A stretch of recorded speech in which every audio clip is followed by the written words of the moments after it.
کہ عقیدہ تثلیث کا جو انکار ہے یا نفی ہے وہ صرف غیر مسیحی نہیں بلکہ کچھ ایسے لوگ اور یا ایسے فرقے سے تعلق رکھنے والے لوگ بھی نظر آتے ہیں۔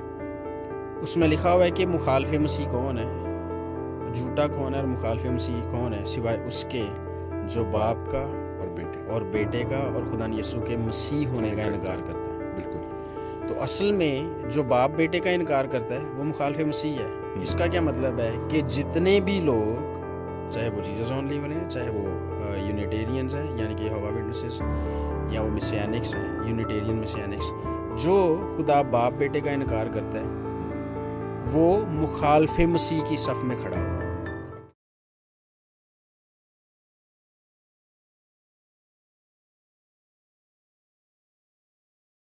خداوند یسوع مسیح میں آپ سب کی سلامتی ہو۔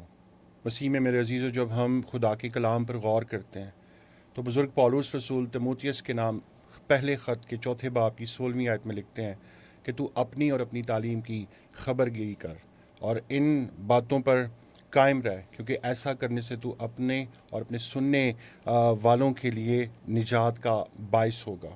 مسیح میں میرے عزیزو، آج ہم چرچ کو دیکھتے ہیں کہ وہ بہت سی مشکلات کا شکار ہیں، اور ان مشکلات کی کہیں نہ کہیں جو کڑی ہے وہ ہمیں بائبل سے دوری کی وجہ نظر آتی ہے۔ آج بہت سارے سوالات جو چرچ کے اندر ہم دیکھتے ہیں، جن کے اوپر بہت سارے خدام بھی بات کرتے ہوئے کتراتے ہیں، آج ہم نے اس پوڈ کاسٹ کے وسیلہ یہ سٹیپ لیا، یہ انیشیٹو لیا کہ ہم ان سوالات کے اوپر بات کر سکیں، اور انہی سوالات پر بات کرنے کے لیے آج میرے ساتھ اسٹوڈیو میں موجود ہیں نہ صرف پاکستان بلکہ بین الاقوامی سطح پر جانے جانے والے مسیحی ایمان کے دفاع کے لیے صف اول میں کھڑے ہونے والے مسیحی اپولوجسٹ جناب سلیمان میتھیو صاحب۔ ویلکم ٹو دا شو سر۔ جی بہت شکریہ عرفان بھائی، خدا آپ کو بڑی برکت دے۔ اور سب سے پہلے میں سنیل بھائی کو جو ہے وہ مبارکباد دینا چاہوں گا اس پوڈ کاسٹ کا انعقاد کرنے کے لیے یا اس کا آغاز کرنے کے لیے، اور میں سمجھتا ہوں کہ ایک بہت اچھی کاوش ہے یہ، اور میری دعا ہے کہ اس پوڈ کاسٹ کے وسیلہ سے یہ چلتا رہے پہلے نمبر پر تو، اور دوسرے نمبر پر اس کے وسیلہ سے بہت سارے لوگ استفادہ حاصل کریں، بہت سارے لوگ سیکھیں، بہت سارے لوگوں کو ان کے سوالات کے جوابات ملیں، اور بہت ساری زندگیاں بھی بچیں اس کے وسیلہ سے۔ آمین آمین۔ تو آپ بھی جو دیکھ رہے ہیں اس پوڈ کاسٹ کو، اسے آگے آپ شیئر کرتے جائیں، اور جو یوٹیوب پر خصوصی طور پر دیکھ رہے ہیں اس کو، چینل کو سبسکرائب کریں، لائک کریں، اور ویڈیو کو آگے زیادہ سے زیادہ شیئر کریں۔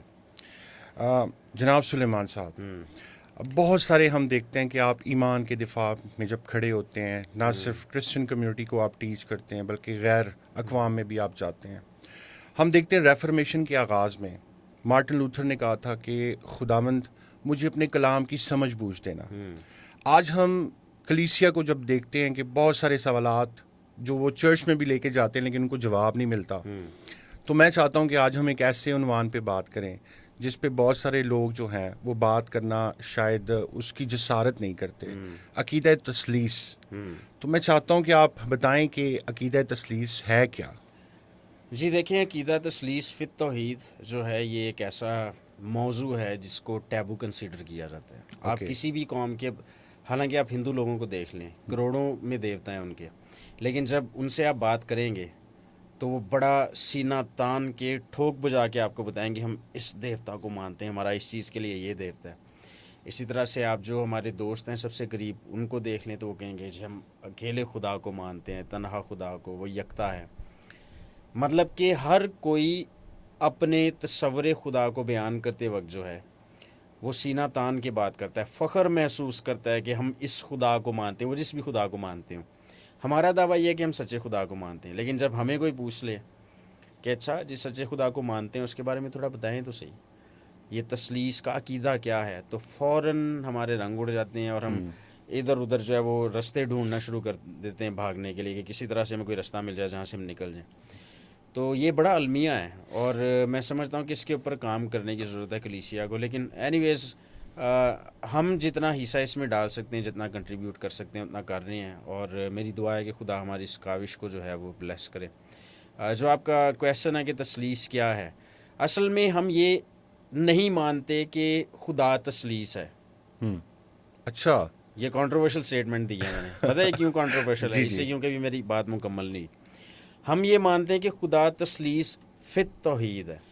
اوکے. اس کا کیا مطلب ہے؟ ایک میں تین، اوکے. تثلیث فی التوحید. جب ہم کہتے ہیں تثلیث فی التوحید تو اس کا مطلب یہ ہے تثلیث کہ یعنی کہ وہ کون ہے اور توحید کہ وہ کیا ہے. اوکے. جب ہم کہتے ہیں کہ خدا کیا ہے تو تب یہ بات ہوتی ہے کہ وہ ایک ہے، اور جب ہم کہتے ہیں کہ وہ کس طرح سے ایک ہے تو پھر تثلیث ہوتی ہے. توحید فی التثلیث، تثلیث فی التوحید. ایک میں تین، تین میں ایک. اصل میں جو ہمارا عقیدہ ہے وہ محض تثلیث نہیں ہے اوکے. اور نہ ہی محض توحید ہے. ہمارا عقیدہ ہے تثلیث فی التوحید. اوکے. اس کا کیا مطلب ہے؟ اس کا مطلب یہ ہے کہ ایک میں تین. اب ایک میں تین کیا ہے؟ ایک کیا ہے؟ ایک خدا ہے. اور تین کیا ہے؟ ایک ذات ہے. اور تین کیا ہے؟ تین اشخاص ہیں. ان دونوں الفاظ میں ڈفرنس ہے، فرق ہے. جب ہم کہتے ہیں کہ خدا ایک ہے، ہمارا یہ ایمان ہے، یہ ایسا ایمان ہے جس پر ہم مر مٹنے کو تیار ہیں. بالکل. تو اس کا کیا مطلب ہے کہ وہ ذات ایک ہے، اس جیسی اور کوئی ذات نہیں. جہاں پہ خدا کہتا ہے شما اسرائیل یہوہ ایلوہینو یہوہ اخاد، کہ سنا اسرائیل خدا تیرا خدا ایک ہی ہے، تو وہاں پر خدا کانٹیکسٹ میں پڑھیں تو اپنے آپ کو کمپیریزن میں بتا رہا ہے کہ جیسے دوسری قوموں کے بہت سارے خدا ہیں، آپس میں لڑتے جھگڑتے بھی ہیں، میں ایک ہوں، میرے جیسی ذات اور کوئی بھی نہیں ہے. تو ذات انگریزی میں جس کو ہم بینگ کہتے ہیں، اور دوسرے نمبر پر لفظ ہے پرسن جس کو شخص کہتے ہیں. ذات میں اور پرسن میں فرق کیا ہے؟ اچھا، اگر خدا کو بیان کرنا ہو اور ہم اپنی مثال دیں تو مثال نہ کافی ہے. کیوں؟ کیونکہ ہم محدود ہیں، خدا لا محدود ہے، لیکن ہم قریب پہنچ سکتے ہیں سمجھ کے اعتبار سے نا. جب ہم ذات کہتے ہیں تو دیکھیں آپ کی، میری اور اسٹوڈیو میں باقی جو لوگ ہیں ان کی ذات کیا ہے؟ انسان. بالکل. ہم سب کی ذات ایک ہے، لیکن ہم سب کی شخصیت فرق ہے. میں میتھیو سلیمان ہوں، آپ عرفان جیمز ہیں، اسی طرح سے باقی لوگ ہیں. اور شخصی اعتبار سے اب میں یہاں پہ ایک گیسٹ کے طور پہ بیٹھا ہوں، آپ ہوسٹ کے طور پہ بیٹھے ہوئے ہیں نا. بالکل. تو جب ہم کہتے ہیں کہ خدا ایک ہے تو اس کا مطلب وہ ذات ایک ہے، اس کی جیسی اور کوئی ذات نہیں ہے، سب سے سپیریئر ہے.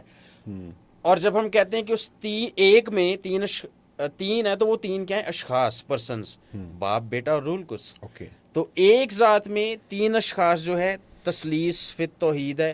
یہ بائبل کی تعلیم ہے، اور سب سے لاجیکل کانسیپٹ آف گاڈ جو ہے وہ ٹرینٹی کا ہے. سب سے لاجیکل جو کانسیپٹ آف گاڈ ہے وہ ٹرینٹی کا ہے. اگر آپ یہ بات کہہ رہے ہیں تو وہ کس تناظر میں ہے؟ دیکھیں، جو لوگ تنہا یا اکیلے یا یکتا خدا کو مانتے ہیں، اوکے. وہ کہتے ہیں کہ خدا ذات اور شخصیت دونوں کے اعتبار سے ایک ہے. اچھا، اگر خدا ذات اور شخصیت دونوں کے اعتبار سے ایک ہے تو پھر میرا ایک سوال ہے.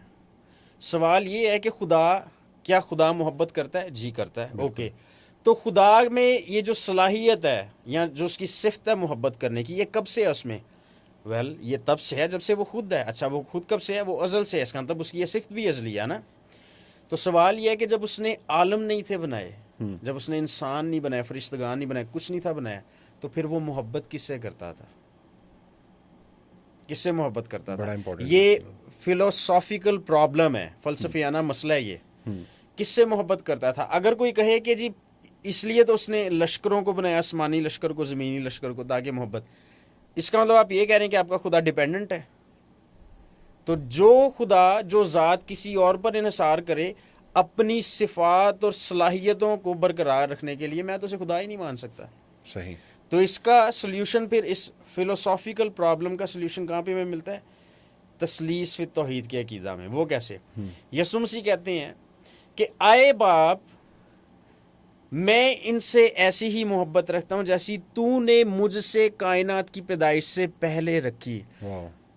تو تثلیث فی التوحید میں جب کچھ نہیں تھا بنایا خدا نے، تو باپ بیٹا روح القدس ایک دوسرے سے محبت رکھتے تھے. اکثر لوگوں کو، بڑے مناظرین کو بھی دیکھا، جب وہ تثلیث پہ بات کرتے ہیں تو وہ مختلف مثالیں دیتے ہیں. کوئی انڈے سے تشبیہ دیتا ہے، کوئی 3-in-1 شیمپو سے تشبیہ دیتا ہے.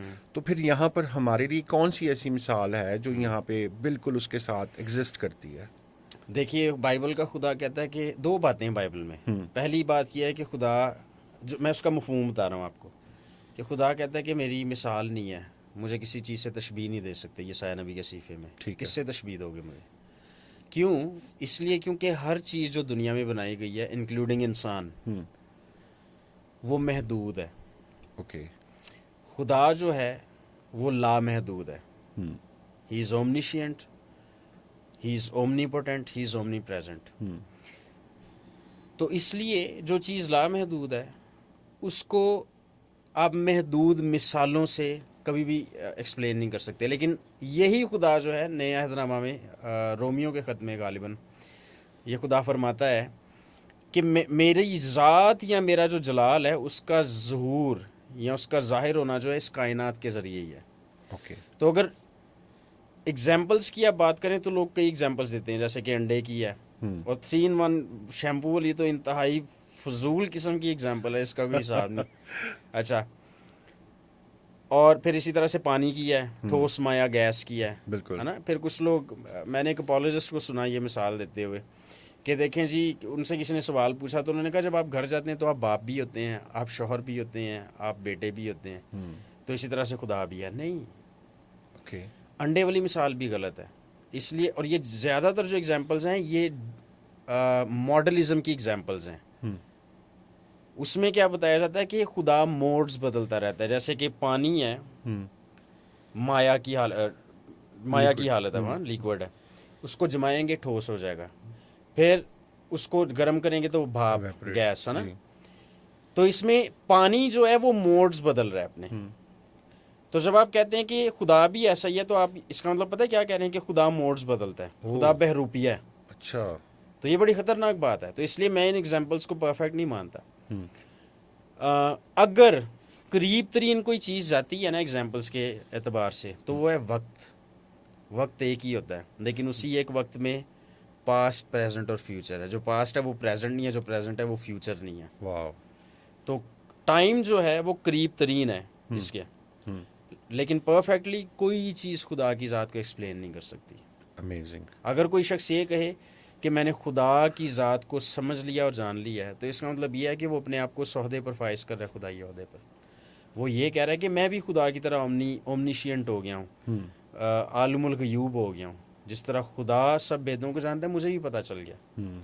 تو پھر ہی وہ یہ دعویٰ کر سکتا ہے. پولس رسول بڑی خوبصورت بات کرتے ہیں کہ کوئی بھی انسان جو ہے اس کی روح سے زیادہ اس کو کوئی نہیں جانتا. اسی طرح خدا کی روح جو ہے خدا کے سب بھیدوں کو جانتی ہے. تو اگر کوئی شخص یہ کہے کہ میں خدا کو سمجھ گیا اور جان گیا ہوں, اس کا مطلب وہ یہ دعویٰ کر رہا ہے کہ میں خدا کی روح ہوں, کیونکہ خدا کی روح ہی صرف اس کے سب بھیدوں کو جانتی ہے.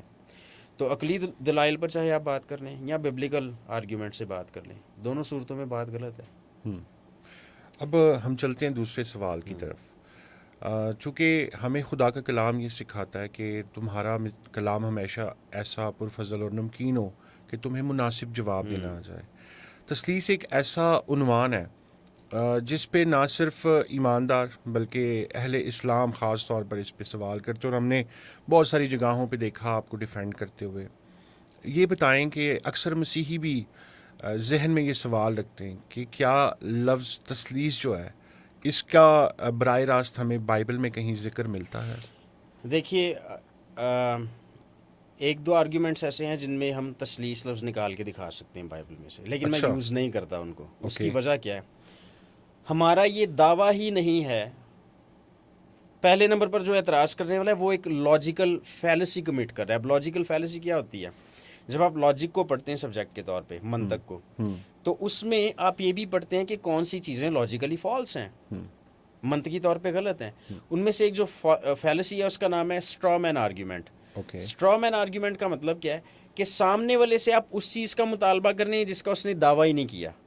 ہم مسیحیوں نے, میری بات بڑے غور سے سنیے دیکھنے والے, ہم مسیحیوں نے کبھی یہ دعویٰ نہیں کیا کہ ہم خدا کو تثلیث اس لیے مانتے ہیں کیونکہ بائبل میں تثلیث کا لفظ ہے. ہمارا یہ دعویٰ ہی نہیں ہے.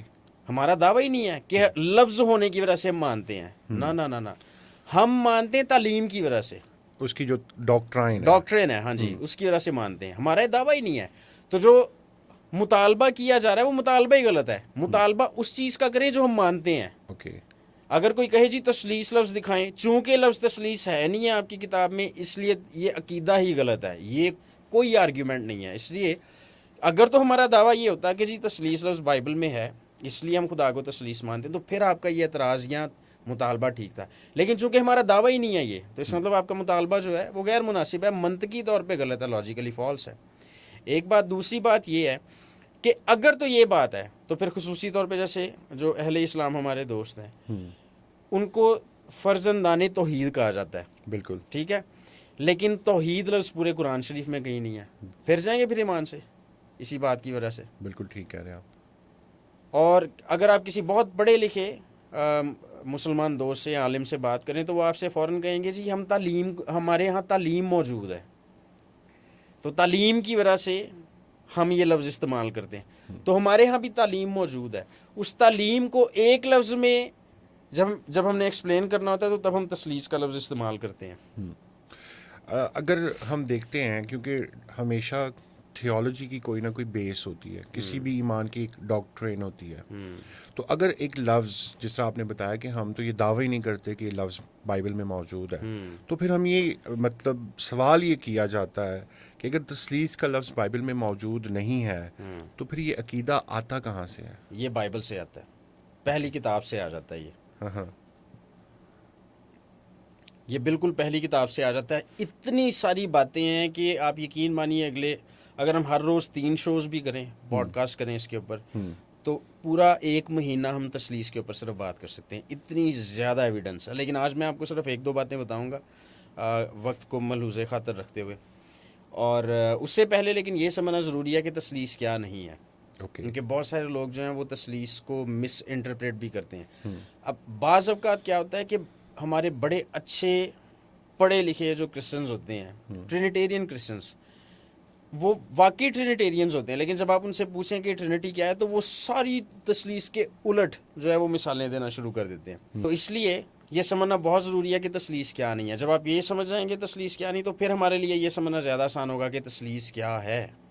مطلب کہ اگرچہ میں آلریڈی ایکسپلین کر چکا ہوں کہ کیا ہے، لیکن اس کو بائبل میں سے کس طرح سے ہم ڈیفائن کر سکتے ہیں۔ ایک جو نظریہ ہے مورمنس کا ہے، وہ یہ ہے کہ خدا جو ہے وہ آسمانی باپ ہے اور اس کی ایک بیوی بھی ہے جسے آسمانی ماں کہا جاتا ہے، اور ان دونوں کے ملاپ سے جو سب سے پہلا بیٹا ان کا پیدا ہوا وہ یسوع مسیح ہے، اور اس کے بعد ان کا دوسرا بیٹا پیدا ہوا لوسیفر۔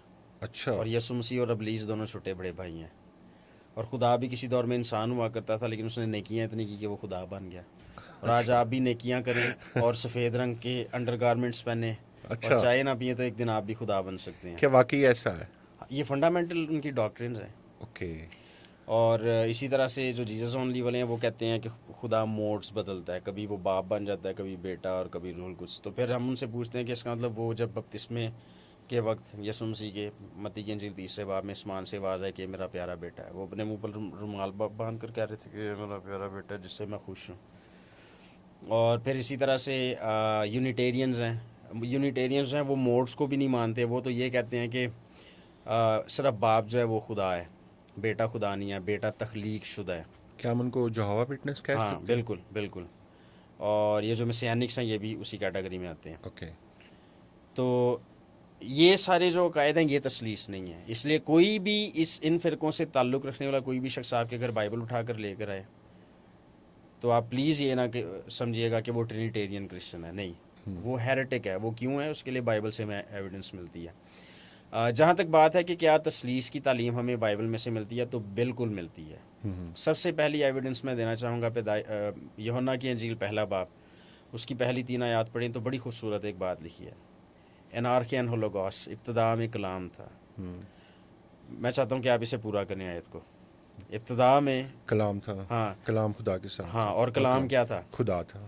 اب ابتدا جس کے لیے آرخے، میں نے جان بوجھ کے یونانی زبان کے الفاظ بولے کیونکہ وہاں پہ آرخے، ان آرخے یا ان آرخے یعنی کہ ابتدا میں، ابتدا بڑا کمزور ترجمہ کیا گیا۔ کیوں؟ کیونکہ ہمارے پاس لفظ ہی نہیں ہے اس کو بیان کرنے کے لیے آرخے کو۔ آرخے سے لفظ آرکیولوجی بنا ہے جس کا مطلب ہے قدیم چیزوں کا علم۔ آرخے سے مراد یہ ہے کہ جو ایسا دور جو ابتدا سے بھی پہلے کا ہے، اوکے، یعنی کہ ہمارے پاس لفظ ہی نہیں ہے، ہم ابتدا تک جا سکتے ہیں بس۔ ابتدا سے بھی جو پہلے کا دور ہے تب کلمہ تھا، اور اس وقت اگر کوئی ہو سکتا ہے تو وہ خدا ہی ہو سکتا ہے۔ تو یہ کلمہ تھا، اور کلمہ کس کے ساتھ ہے؟ خدا کے ساتھ ہے، اور یہ کلمہ خود کیا ہے؟ یہ بھی خدا ہے۔ اب کلمہ کیا ہے؟ میں جو بول رہا ہوں یہ میرا کلام ہے جو میرے منہ سے نکل رہا ہے.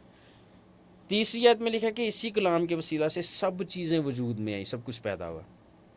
یہ نیو ٹیسٹامنٹ کی اختراع نہیں ہے، یہ نئے عہد نامہ کی تعلیم نہیں ہے، یہ بلکہ آپ کو پہلی کتاب کے پہلے باب کی پہلی 3 آیتوں میں ملے گی. ابتدا میں خدا نے، یعنی کہ خدا باپ نے زمین اور آسمان کو پیدا کیا، اور زمین ویران اور سنسان تھی اور گہراؤں کے اوپر اندھیرا تھا، اور خدا کی روح پانی کی سطح پر جنبش کرتی تھی. اور خدا نے کہا کہ روشنی ہو جائے، اور جب خدا نے کہا کہ روشنی ہو جائے تو کلمہ نکلا اور پھر روشنی ہوئی. اسی لیے یوحنا کی انجیل پہلے باب کی پہلی 3 آیات میں خصوصی طور پہ تیسری آیت میں لکھا کہ سب چیزیں اس کلمہ کے وسیلہ سے وجود میں آئی، کیونکہ کلمہ ازل سے باپ کے ساتھ موجود تھا اور اس کی روح بھی موجود تھی. آمین. آگے دلچسپی کی کیا بات ہے، آپ کریشن اکاؤنٹ کی طرف جائیں، پیدائش پہلا باب ہی ہم پڑھتے جائیں تو وہاں پر لکھا ہے کہ پھر خدا نے جب انسان کو بنایا. تو میں چاہتا ہوں کہ ہم اس اکاؤنٹ کو پڑھ لیں، اس حوالے کو پڑھ لیں، کیونکہ جب پڑھیں گے تو اس کی زیادہ بہتر ہمیں سمجھ آئے گی. پیدائش کی کتاب پہلا باب اور اس کی 26 آیت.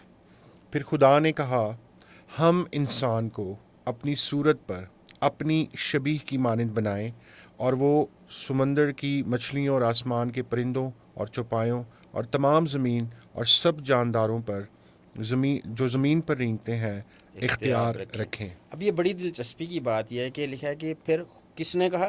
خدا نے. سنگولر ورڈ استعمال ہوا ہے، ٹھیک ہے، واحد، صیغہ واحد کا لفظ استعمال ہوا ہے. خداؤں نہیں ہے. خدا نے کیا کہا؟ آؤ ہم. اب یہ جو صیغہ واحد کا لفظ ہے خدا، یہ خدا ایک خدا اپنے آپ کو ہم کہہ رہا ہے. اب کچھ لوگ اس کا غلط اس کی تفسیر یہ کرتے ہیں کہ جی وہ تعظیمی ہم ہے، رائل وی ہے. لیکن رائل وی کا کانسیپٹ بائبل کا نہیں ہے.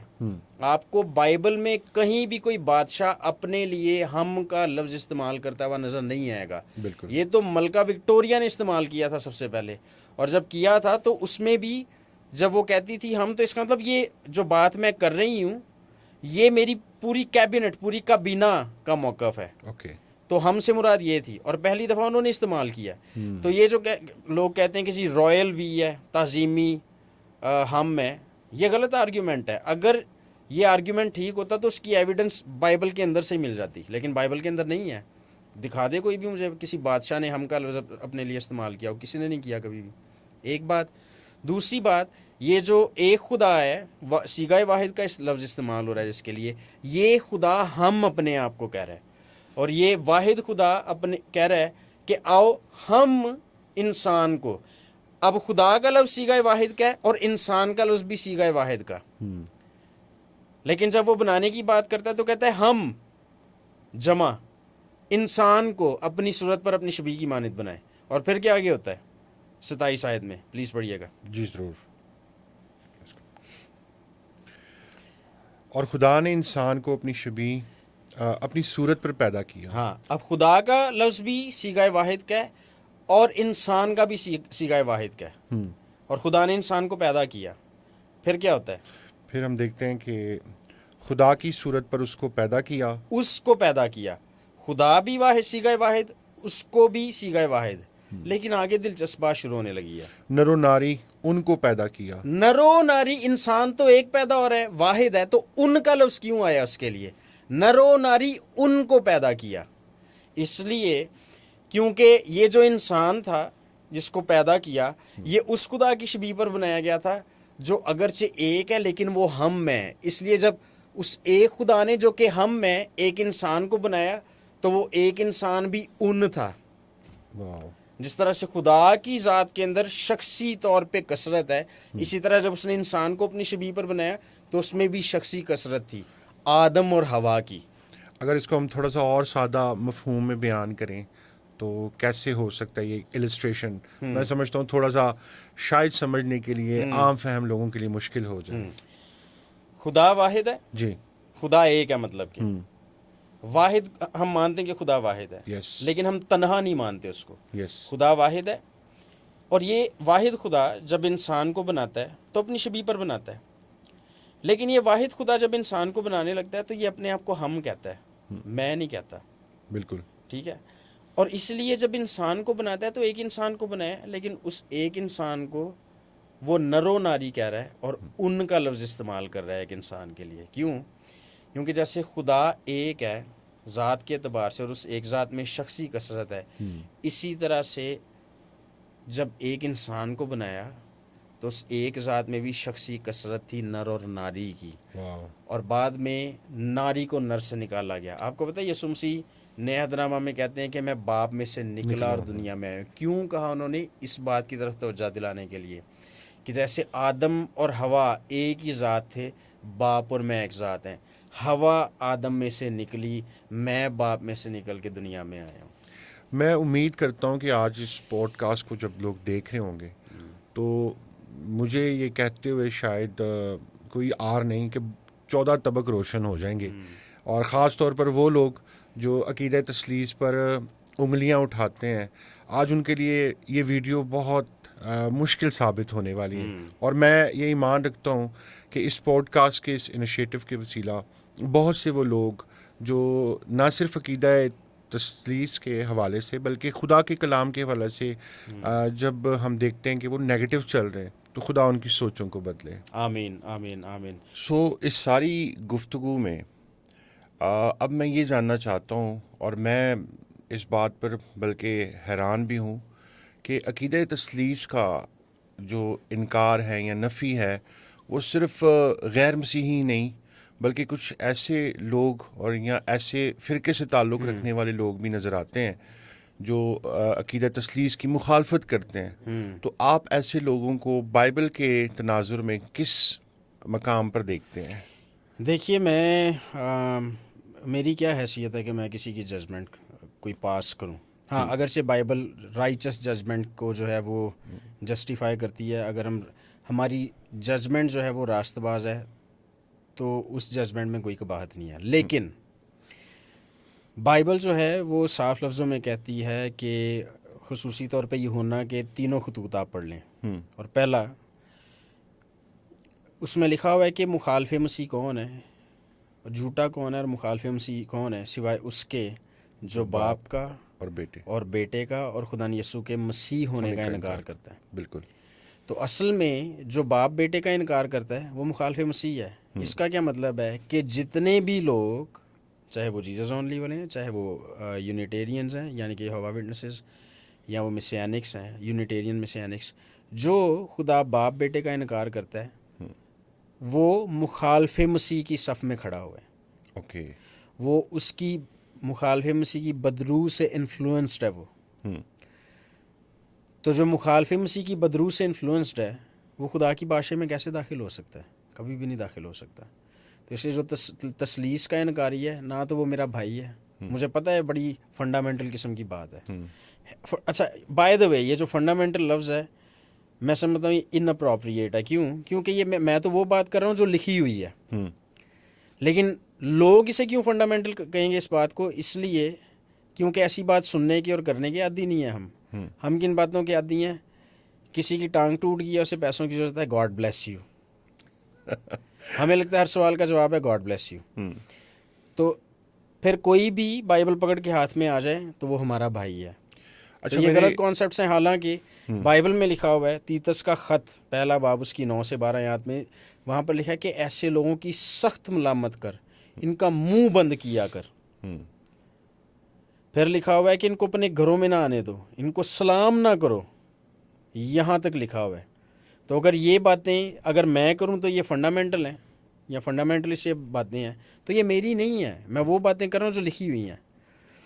تو ایسے لوگ، حالانکہ دشمنوں کے متعلق کیا لکھا ہوا ہے کہ ان سے محبت کرو، ان کے لیے دعا کرو. پھر مسیح نے یہ کہا کہ اگر تم انہی کو سلام کرتے ہو جو تمہیں سلام کرتے ہیں تو کیا بڑا کرتے ہو؟ یہ تو غیر قومیں بھی کرتی ہیں. لیکن ان کے متعلق کیوں اتنے سخت احکام ہے؟ کیونکہ جو دشمن ہیں یا جو غیر اقوام ہیں ان کو پتہ نہیں ہے. ان کو پتہ ہے اور یہ جان بوجھ کے گواہی کو اور حقیقت کو کلام کی بگاڑتے ہیں. اس لیے ان کی ججمنٹ بڑی ہے. اس لیے ان سے کنارہ کشی، بلکہ تیتس کے خط کے 3 باب میں لکھا ہے کہ ایسے لوگوں کو 1 سے 2 بار نصیحت کرو پھر ان سے کنارہ کر لو. اچھا، کلیسیا میں اکثر یہ بات کہی جاتی ہے، چاہے جو ونس بلیور ہیں یا جیزس اونلی ہے، وہ بات وہ اکثر لوگ کہتے ہیں بات تو وہی کر رہے ہیں کہ مسیح سب کچھ، وہ تو ہے مسیح ہی نا.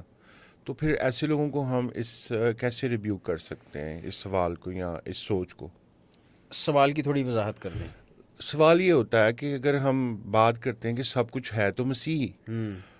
اکثر ایک دفعہ میرے ساتھ بھی کسی نے بات کی، ٹھیک ہے کوئی ونس بلیور ہے وہ بھی مسیح کی بات کرتا ہے، اگر آپ کسی کے لیے دعا کرتے ہیں وہ بھی مسیح کے نام سے کرتے ہیں، تو باپ بیٹا روح القدس ہیں تو وہ ایک ہی.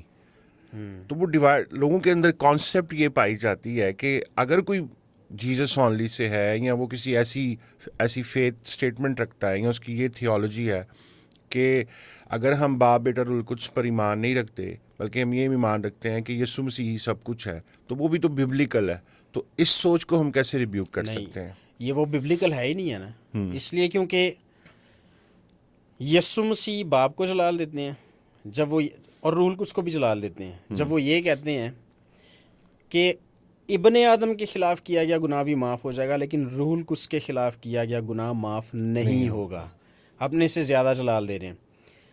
اور باپ کب جلال دیتا ہے بیٹے کو؟ جب اب بپتسمہ ہوتا ہے اور خدا باپ کہتا ہے کہ یہ میرا پیارا بیٹا ہے جس سے میں خوش ہوں. پھر جب ایلیا اور موسیٰ کی روحیں یسوع مسیح کے ہمراہ کے کھڑی ہو جاتی ہیں تو وہاں پر آسمان سے آواز آتی ہے یہ میرا پیارا بیٹا ہے اس کی سنو. پھر اسی طرح سے اگر آپ عبرانیوں کا خط پڑھیں تو وہاں پر لکھا ہے کہ پھر جب بیٹے کو دنیا میں لاتا ہے تو سب فرشتوں سے کہتا ہے کہ اسے سجدہ کریں اور اس سے کہتا ہے کہ آئے خدا باپ مسیح یسوع سے کہہ رہے ہیں آئے خدا تیرا تخت عبدالآباد رہے. تو یہاں پر خدا باپ یسوع مسیح کو جلال دے رہا ہے. تو اصل میں خدا باپ بیٹا روح القدس ایک دوسرے کو جلال دیتے ہیں. جو بات یہ ہے کہ کیا صرف مسیح ہی سب کچھ نہیں ہے، خدا باپ بیٹا روح القدس سب کچھ ہے. جب آپ کہتے ہیں کہ مسیح ہی سب کچھ ہے تو مسیح جس کو باپ کہتا ہے اور مسیح جس کو کہتا ہے کہ وہ باپ مجھ سے بڑا ہے، آپ تو اس کو بھی مٹی کر رہے ہیں پھر. بالکل. اور اکثر اسی غلط فہمی کی وجہ سے جیسے اکثر کچھ مشہور پادری ہیں، بڑے پادری نہیں میں کہوں گا، مشہور ہیں وہ بس جی، وہ کہتے ہیں جیزس پاپا، یسوع پاپا. اچھا تو اگر یسوع پاپا ہے پہلے نمبر پر تو بائبل سے اس کی دلیل دیں، کوئی نہیں ہے. دوسرے نمبر پر اگر یسوع پاپا ہے تو پھر یسوع کا جو پاپا ہے وہ تو آپ کا دادا لگا ہے نا. بالکل. تو بڑا غلط سا رشتہ بن جاتا ہے یہ. تو اس لیے یہ اصل میں کچھ مس انڈرسٹینڈنگز ہیں لوگوں کی اور زیادہ تر لا علمی ہے اور تھوڑی سی بیچ میں جہالت کا مکس کر کے تو یہ پورا ایک پیکج بن جاتا ہے پھر کھچڑی بنا دی. ہاں جی.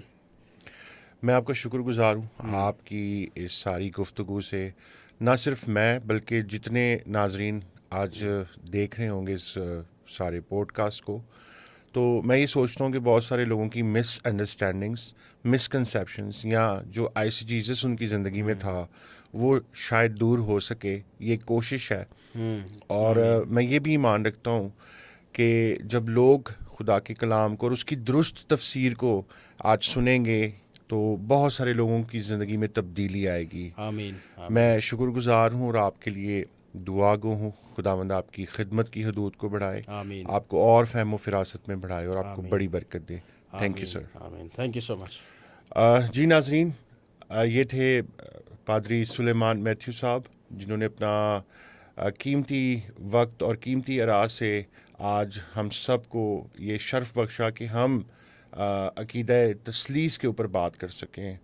میں آپ کو انکریج کروں گا کہ آپ اس پوڈ کاسٹ کو جب دیکھ رہے ہیں آپ ضرور اپنے سوالات ہمارے ساتھ شیئر کر سکتے ہیں. اپنی سوچ یا کوئی بھی ایسا ٹاپک آپ چاہتے ہیں کہ ہم اس پہ بات کریں تو آپ ضرور اپنی سوچ سے ہمیں آگاہ کیجیے گا اور دیکھتے رہیے اس سارے پوڈ کاسٹ کو. اس کو شیئر کریں تاکہ دوسرے لوگوں تک بھی یہ آواز پہنچ سکے. خدا آپ سب کو برکت دے. آمین.